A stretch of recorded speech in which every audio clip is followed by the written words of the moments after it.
Nous sommes à Sodo, sur le plateau central de l'île d'Haïti.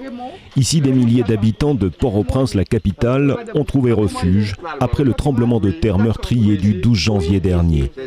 Le séisme n'a pas fait de victimes à Sodo, mais les habitations ont souffert.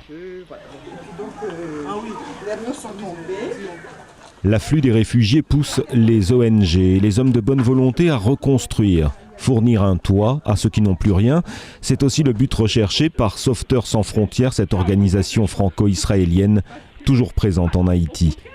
Et comme l'union fait la force, d'autres acteurs se portent volontaires.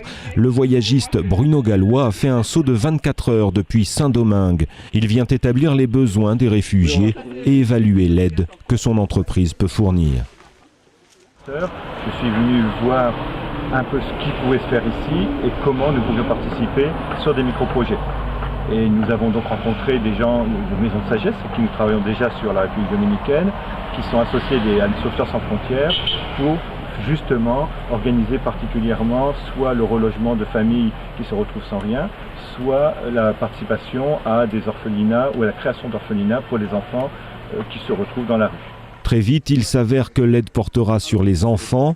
Ils sont des centaines abandonnés à leur sort dans les rues de Sodo. Pour les enfants, il y a beaucoup d'enfants Sodo car Sodo est une ville à caractère et à vocation de pèlerinage. Donc c'est pourquoi il y a tant d'enfants qui sont abandonnés à Sodo. Des mères sont venues, ils sont repartis sans les enfants. Donc les enfants sont restés à pleine rue à Sodo. C'est pourquoi donc, ils sont nombreux ces enfants qui courent les rues et leur prise en charge se révèle assez nécessaire. Il y aura donc 3 acteurs dans la prise en charge de ce nouvel orphelinat qui verra prochainement le jour dans ce petit village. Les franco-israéliens de Sauveteurs sans frontières, l'ONG française Maison de Sagesse et le voyagiste Marsan. À situation exceptionnelle, partenariat exceptionnel.